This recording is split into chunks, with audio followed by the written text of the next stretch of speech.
When people talk about the most important guitarists in rock history, the same names almost always come up. The best-known virtuosos, the most celebrated idols, the ones who defined entire generations. But what's almost never mentioned is that behind that official list lies a much more interesting story. Today, we're going to explore that other side of rock, the story of the 10 most underrated guitarists of all time, artists who redefined what it meant to play the guitar, but who, for one reason or another, never took their rightful place in history. And by the end of this video, you'll probably realize that many of your favorite guitarists owe more to this list than you might imagine. Don't forget to subscribe to the channel and leave a comment to support us, and make sure you don't miss out on the content we'll be releasing.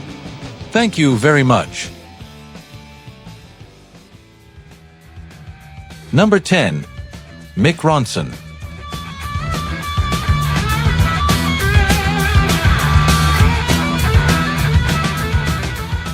Before glam rock even had a name, there was already a guitarist who understood how to turn a song into a complete experience.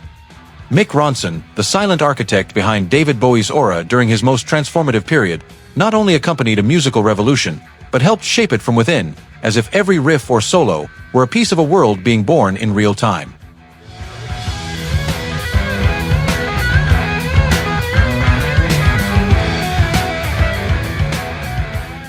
What's fascinating about Ronson is that his greatness didn't lie in the number of notes, but in the clarity with which he understood the purpose of each one, and you can feel that from the very first guitar strum on The Rise and Fall of Ziggy Stardust and the Spiders from Mars, where he doesn't just play, but literally designs the sound of the album.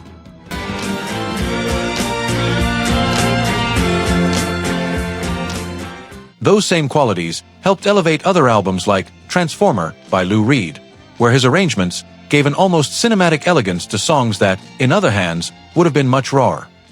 He wasn't a guitarist who sought to steal the spotlight, but one who understood how to make everything else shine brighter, and in that difficult balance between restraint and explosion, he ended up leaving a quiet yet profound mark, one of those that isn't always mentioned first, but that continues to define how a great rock song should truly feel.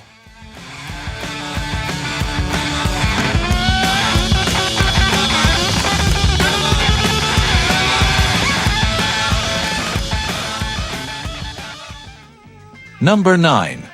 Alvin Lee.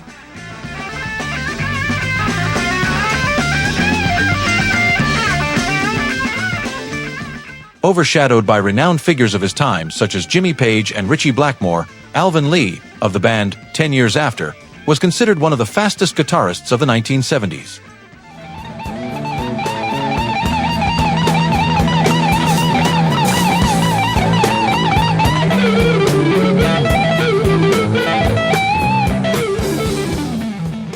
But to reduce Alvin solely to his speed is to focus on the most superficial aspect of his style, because beyond the speed, what truly set him apart was his ability to blend that intensity with a language deeply rooted in the blues, achieving a sound that not only impressed, but also resonated.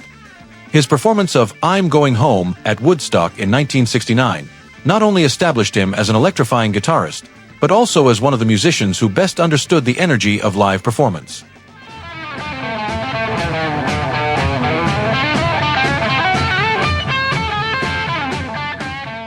Unlike many of his contemporaries, Lee did not build his career around technical innovation or constant reinvention, but rather on the consistency of his own style, which, paradoxically, may have contributed to his figure fading into the background over time, especially after the emergence of more revolutionary guitarists, such as EDDIE Van Halen. However, his influence remains clear, as he was one of the first to demonstrate that speed could be an expressive tool within rock, and not simply a technical resource. Number 8. Steve Hackett.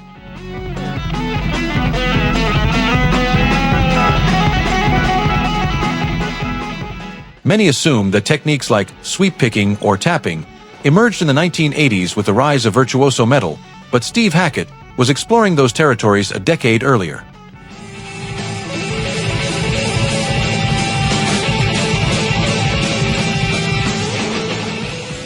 His work with Genesis in the progressive era was simply revolutionary.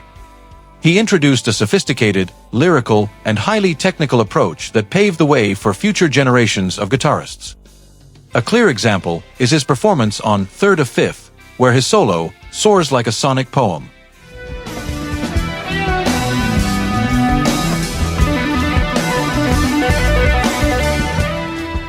Without his pioneering explorations, artists like Yngwie Malmsteen or John Petrucci might not have had a foundation upon which to build their melodic empires. He was a visionary who took the guitar to emotional and technical territories previously unimagined.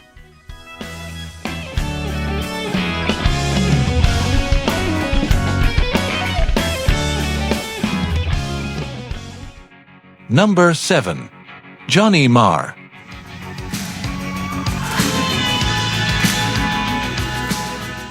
Johnny Marr redefined the role of the guitar in the 1980s, without resorting to traditional virtuosity, nor to the raw power of classic rock.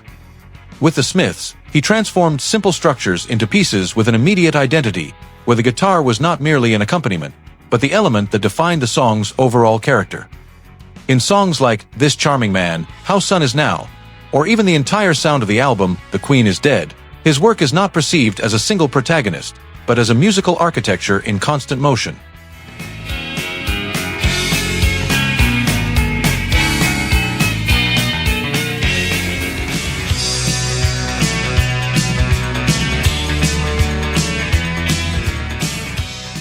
The curious thing is that, if you separate his guitar from the rest, the songs lose their balance, without necessarily losing their melody, because his role was not to embellish what was already written, but to define how everything else breathed. He wasn't a guitarist of iconic solos or riffs, rather, his instrument was the structure that makes everything fit together without needing to draw attention to itself. And yet, that decision ended up having the opposite effect. Entire bands after British indie not only imitated his notes, but also his way of thinking about the instrument. Less as a showpiece, and more as emotional architecture. Number 6. ALEX LIFESON.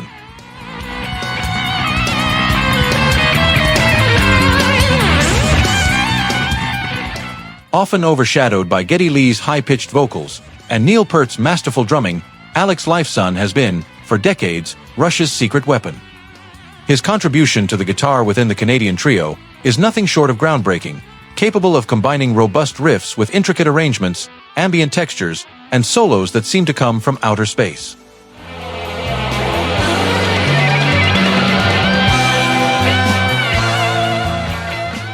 In songs like Closer to the Heart, he displays a delicate, almost poetic melodic sensibility, but when it's time to unleash the storm, as in La Villa Estrangiato, LIFESON holds nothing back, weaving an instrumental narrative that is an emotional roller coaster.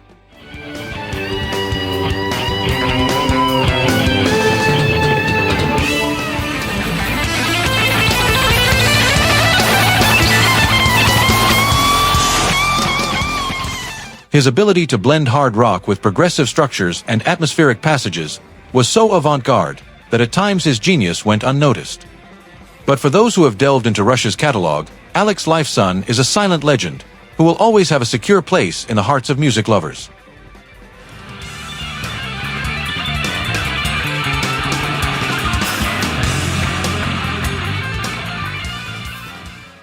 Number 5. Robert Fripp.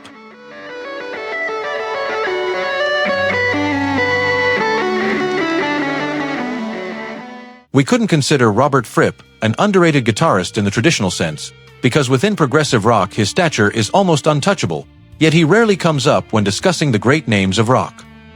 With figures like Jimi Hendrix or Jimmy Page, blazing a trail through individual expression and direct impact, Fripp took a different path, not playing more, but thinking differently, with angular lines, repetitive patterns, and dissonances that don't seek resolution, making the guitar cease to be the protagonist and instead become part of a system.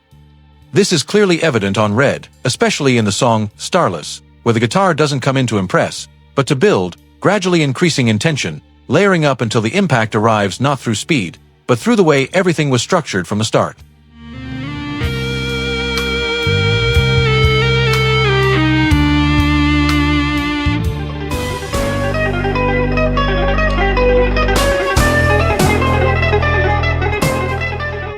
Perhaps that is why his name does not appear as frequently on conventional lists, because he does not fit easily. It is not blues, it is not hard rock, and it is not shred either. Rather, his approach breaks with the classic narrative of the guitarist as the central figure. And in a context where recognition often follows clear patterns, the unclassifiable tends to be left on the sidelines. Because Robert Fripp didn't change what the guitar could do, he changed the way it could be conceived, and that's where his impact ceases to be evident, to become structural.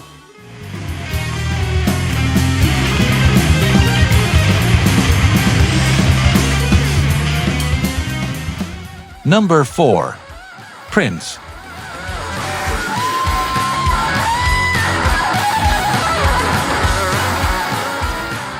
When people talk about Prince, the conversation almost always revolves around his skill as a songwriter, his stage presence, or his absolute mastery of pop. However, one of the most surprising aspects of his career often takes a back seat: his guitar playing. Unlike many guitarists associated exclusively with rock, Prince never relied on the instrument to fit into a category. He used it as yet another extension of his artistic identity, without worrying about labels or expectations. But when he decided to take center stage, the result was hard to ignore.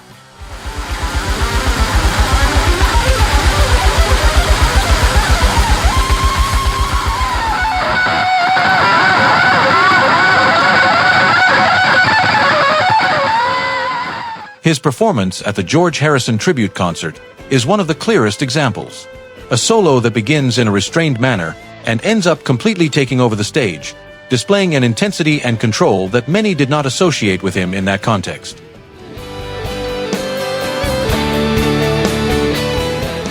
The reason his role as a guitarist is not always mentioned on the same level as his overall legacy has nothing to do with ability, but rather with perception.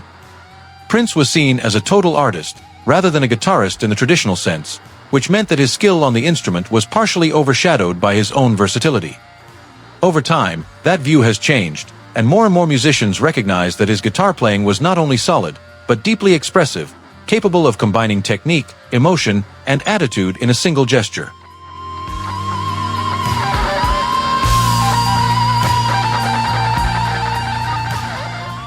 Number 3. Gary Moore.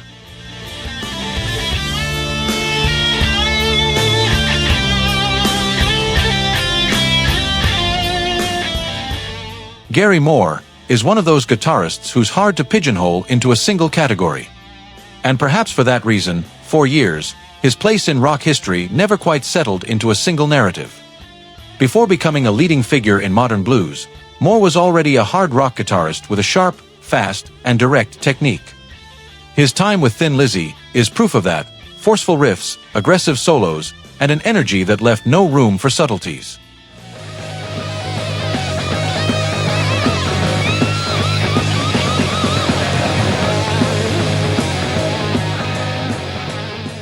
But the curious thing is that this wasn't his final destination, but only part of the journey. Years later, he took an almost opposite turn, moving away from speed and immediate impact, to enter a realm where each note carried more weight than the sheer number of notes. The blues became his new language, but he played it with an intensity that didn't seek to imitate anyone, but rather to take it to a more personal level.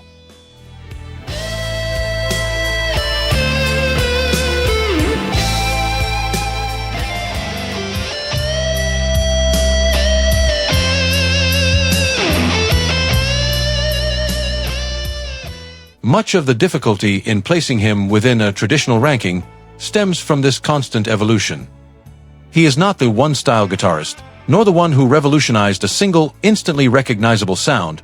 He is rather someone who mastered two distinct languages at such a high level that sometimes his own versatility works against him when it comes to defining his legacy. And yet, when his body of work is viewed as a whole, the conclusion is hard to avoid.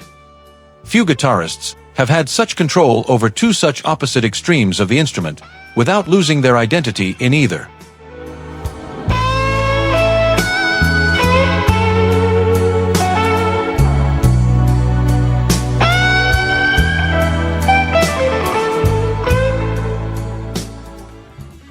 Number 2.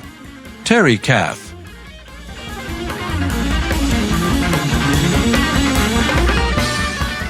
There was a time when Jimi Hendrix himself claimed that Terry Kath was better than he was. Before Chicago shifted toward a more accessible sound, Kath was a completely unpredictable force within the group.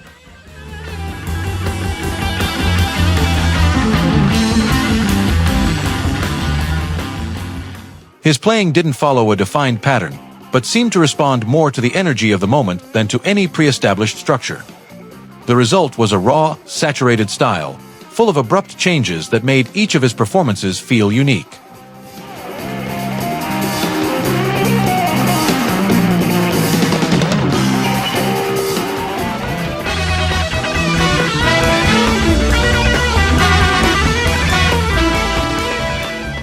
Over time, his figure was partially sidelined within the broader narrative of rock, partly because his band evolved in a different musical direction, and partly because his wilder style was concentrated in a relatively brief period. His tragic death in 1978 brought an end to a career that, though short, left an impression that is hard to ignore for those who take the time to listen closely. Number 1. Rory Gallagher.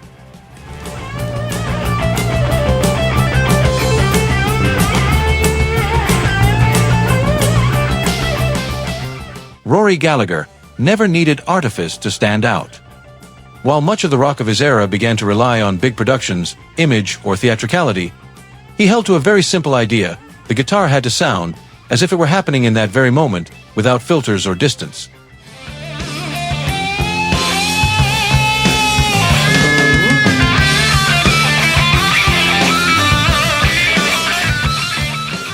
Even from his years with Taste, something unusual was already evident: absolute control over phrasing within blues rock, where every guitar line had purpose, not filler. This allowed him to move between raw passages and more melodic moments, without the sound breaking or losing coherence.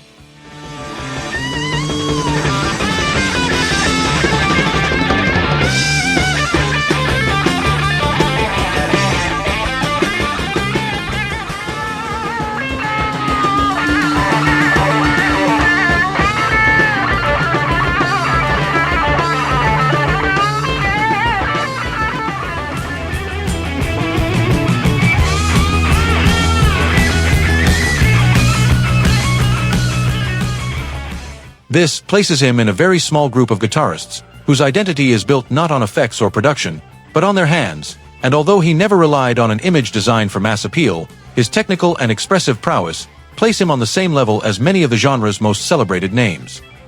Over time, this left him in a strange place within the history of rock. Not exactly forgotten, but not entirely encapsulated in the way great figures are usually classified either. And perhaps that is why, rather than a number 1 on a list, Rory Gallagher serves as an inevitable conclusion. The kind of musician who didn't need to be the most famous to be considered, by many, the most authentic.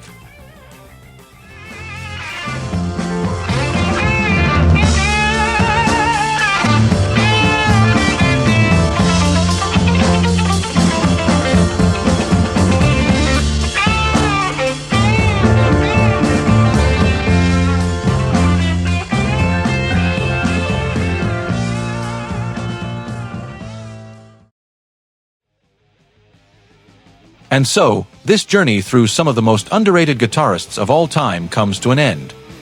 These are musicians who, although they were often left off the most popular lists, or never achieved widespread recognition, helped change forever the way we understand the guitar in rock music. Now, we'd love to hear your thoughts. If you think we missed a guitarist, leave your thoughts in the comments, we'll be reading them. And if you enjoyed this video, don't forget to subscribe to the channel and turn on notifications, because there are many more videos coming up on the history of rock, legendary artists, and the most incredible moments in music. Thanks for sticking with us until the end, and remember, often, the greatest legends are the ones who made the least noise.